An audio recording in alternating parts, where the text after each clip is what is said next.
நீங்கள் திடமனதாயிருந்து காரியங்களை நடத்துங்கள். உத்தமனுக்கு கர்த்தர் துணை. உத்தமனுக்கு கர்த்தர் துணை. திடமனதாயிருந்து காரியத்தை நடத்துங்கள், உத்தமனுக்கு கர்த்தர் துணை என்று சொல்லி கர்த்தருடைய வார்த்தை சொல்லுகிறது. இன்றைக்கும் நம்முடைய காரியங்கள் எல்லாவற்றையும் வாய்க்க பண்ணுகிறவர் கர்த்தர். நாம் ஒரு காரியத்தை செய்யும் பொழுது திடமனதோடு நாம் காரியங்களை நடத்த வேண்டும் என்றும், உத்தமமாய் நாம் இருக்கும் பொழுது கர்த்தர் நமக்கு துணையாய் இருப்பார் என்றும் இந்த ஆண்டுடைய வசனம் நமக்கு சொல்லுகிறது. ஆகவே நாம் காரியத்தை, எந்த காரியமாய் இருந்தாலும், அது சிறிய காரியமோ பெரிய காரியமோ, நாம் திடமனதாய் இருந்து அதை நடத்த வேண்டும். எல்லாவற்றுக்கும் மேலாக நம்முடைய காரியங்களிலே உத்தமம் இருக்க வேண்டும். வேதாகமத்தில் நீங்க பார்த்தீங்கன்னு சொன்னா, காலேபை குறித்து ஆண்டவர் சாட்சி கொடுப்பார். உத்தமமாய் என்னை பின்பற்றின காலேபை போல, என் தாசனாகிய காலேபை போல என்று சொல்லி ஆண்டவர் சொல்வார். அவரை பின்பற்றுகிறதுல நமக்கு உத்தமம் இருக்க வேண்டும். அவரை நான் ஃபாலோ பண்றதுல நான் உத்தமமா அவரை நான் பின்பற்றுகிறவனாக நான் காணப்பட வேண்டும். அவரை பின்பற்றுறதுல அறகுறையான விசுவாசத்தோடு அல்ல, ஒரு பூரணமான ஒரு விசுவாசத்தோடு நாம் ஆண்டவரை பின்பற்றவர்களாக இருக்க வேண்டும் என்று சொல்லி ஆண்டவர் நம்மிடத்திலே எதிர்பார்க்கிறார். இன்றைக்கு ஆண்டவரை விசுவாசிப்பாங்க, ஆனால் ஆண்டவரை பின்பற்றுகிறதிலே தவறி விடுவார்கள்.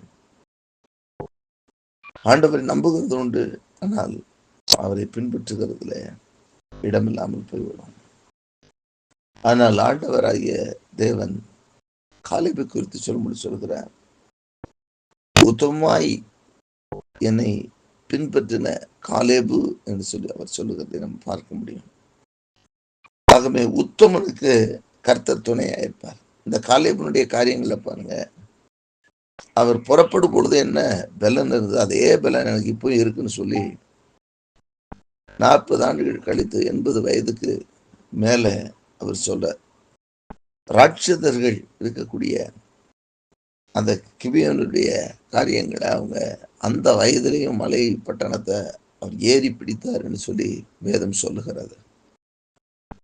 அப்படி என்னால் உத்தமமாய் நாம் இருந்தா நமக்கு வயது ஒரு பெரிய விஷயம் இல்லை.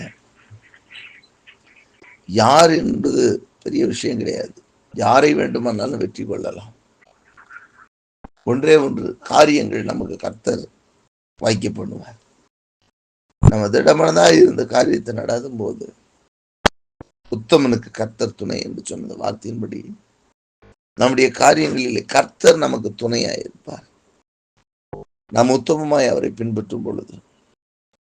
ஆகவே நாம் பின்பற்றுகிறதுல ஆண்டவரை உத்தமமாய் பின்பற்ற வேண்டும்.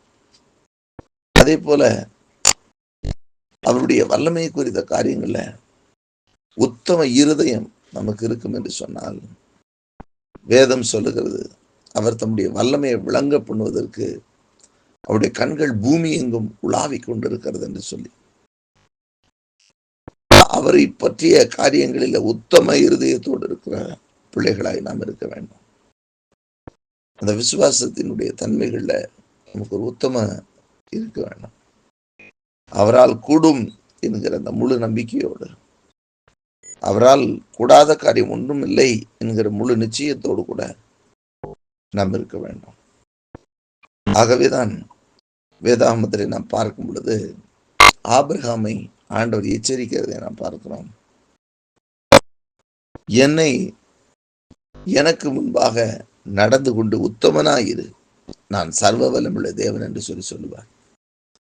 அவரை பற்றிய உத்தம இருதயத்தோடு நாம் இருக்க வேண்டும். ஆண்டவரை குறித்த காரியங்களை உத்தம இருதயத்தோடு நாம் இருப்போமானால் நிச்சயமாக ஆண்டவர் நமக்கு உதவி செய்கிறவராக இருக்கிறார். அவர் நம்முடைய காரியங்களை வாய்க்க பண்ணுகிறவராக இருக்கிறார்.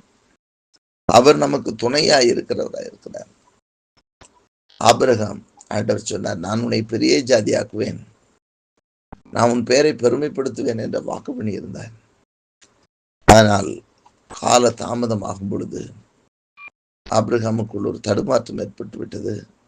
ஆனாலும் ஆண்டவர் ஆபிரகாமை எச்சரித்து சொன்னார், நீ எனக்கு முன்பாக நடந்து கொண்டு உத்தமனாயிரு, எனக்கு முன்பாக நடந்து கொண்டு உத்தமனாயிரு, நான் சர்வ வல்லமுள்ள தேவன் என்று சொல்லிதான் ஆபிரகாமிடத்தில் பேசி 100 வயதை அடைந்த இந்த ஆபிரகாமுக்கு ஆண்டவர் வாக்கு பண்ணின ஈசாக்கை கொடுத்தார்.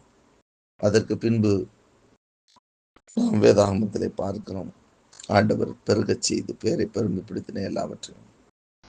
ஆகவே நாமும் கூட நம்முடைய இருதயம் உத்தமமாய் ஆண்டவரை சார்ந்திருக்கட்டும். அவருடைய வல்லமையை பற்றிய காரியங்கள் இல்லை, நாம் உத்தமமாய் அவரை சார்ந்திருப்போம். ஆகவேதான் ஆண்டவர் சொல்லுகிறபடியே தம்மை பற்றிய உத்தம இதயத்தோடு இருக்கிறவர்களுக்கு தம்முடைய வல்லமையை விளங்க பண்ண அவருடைய கண்கள் பூமி எங்கும் உலாவிக் கொண்டிருக்கிறது. உங்களுடைய காரியங்களையும் கூட ஆண்டவர் நிறைவேற்றுவதற்கு அவருடைய கண்கள் பூமி எங்கும் உலாவிக் கொண்டிருக்கிறது. ஒன்றே ஒன்று, அவருடைய காரியங்களை குறித்து, அவருடைய வல்லமை குறித்து உத்தம இருதயத்தோடு இருங்கள். நிச்சயமாகவே உங்கள் காரியங்களை கர்த்தர் அவர் நிறைவேற்றி தருவார். காரியங்கள் ஜெயமாய் முடியும். உத்தமமாய் பின்பற்றுங்கள், அவர் உங்களோடு கூட இருப்பார். உத்தம இருதயத்தை ஆண்டவர் எதிர்பார்க்கிறார். இந்த நாளிலும் நம்மிடத்தில் ஆண்டவர் எதிர்பார்க்கிற அந்த உத்தமம் நம்மிடத்தில் இருக்கட்டும். ஆண்டவர் ஊழியக்காரனுக்கு சொல்லும்போது சொல்லுகிறார், உண்மையும் உத்தமமான ஊழியக்காரனே, அவருக்கு நாம் செய்கிற ஊழியங்களிலே உத்தமம் இருக்க வேண்டும். உண்மை உத்தமமாக நாம் ஊழியத்தை செய்யும் பொழுது ஆண்டவர் நம்முடைய காரியங்களில மிகப்பெரிய ஒரு ஆசீர்வாதம் ஆண்டவர் நம்மை பார்த்து அந்த பரலோகத்துக்குள்ள அழைக்கும் பொழுது, உண்மை உத்தமமான ஊழியக்காரனே, நீ கொஞ்சத்தில் உண்மையாயிருந்தாய், அநேகத்தின் மேல் ஆசீர்வாதமாக வைப்பேன் என்று சொல்லி சொன்னார். ஆகவே அவருக்கு செய்கிற நாம் ஊழியங்கள் இல்லை, நமக்கு உத்தமம் வேண்டும். ஆண்டவருக்காக நாம் செய்கிற பணிவிடைகளில் ராஜ்யத்தின் பணியில உண்மையும் உத்தமம் வேண்டும். உத்தமமாய் நாம் செயல்படுவோம் என்று சொன்னால் ஆண்டவர் நம்மை பார்த்து சொல்லுவார், உண்மையுத்தமான ஊழியக்காரனே என்று சொல்லி நம்முடைய காரியங்களை அவரே ஜெயமாய் நடத்துவார். நாம் திடமனதாயிருந்து காரியங்களை நடத்துவோம். உத்தமனுக்கு கர்த்தர் துணை. நீங்க செய்கிற காரியங்களை எல்லாம் கர்த்தர் வாய்க்க பண்ணுவார். அவரை விசுவாசிக்கிறதுல, அவரை பின்பற்றுகிறதுல, அவருக்கு ஊழியம் செய்கிறதுல நமக்கு உத்தமம் இருக்கட்டும். நாம் எவ்வளவு உண்மையுத்தமாக அவரை பின்பற்றுகிறோமோ, அவருடைய வல்லமையை குறித்த விசுவாசத்தோடு இருக்கிறோமோ, அவருக்கு ஊழியம் செய்கிறோமோ, அந்த அளவுக்கு நீங்க செய்கிற ஒவ்வொரு காரியமும் ஜெயமா இருக்கும். ஆகவே தான் தானியேலுடைய காரியம் ஜெயமாய் இருந்தது என்று வேதம் சொல்லுகிறது. அவர் சொல்லுகிற, ராஜாவாகிய உமக்கு முன்பாகவும் நான் தேவனுக்கு முன்பாகவும் உண்மைத்துவமாயிருந்தேன் என்று சொல்லி அவர் தன்னை குறித்து சொல்லுகிறதை நாம் பார்க்கிறோம். நான் நீதிக்கேடு ஒன்றும் செய்யவில்லை என்று சொல்லுகிறதை பார்க்கிறோம். தானியேலுடைய காரியங்களை எல்லாம் ஜெயமாக்கி தந்தார். உங்களுடைய காரியங்களையும் கூட கர்த்தர் ஜெயமாக்குவார். திடமானதாக இருந்த காரியத்தை நடத்துங்கள். உத்தமனுக்கு கர்த்தர் துணை.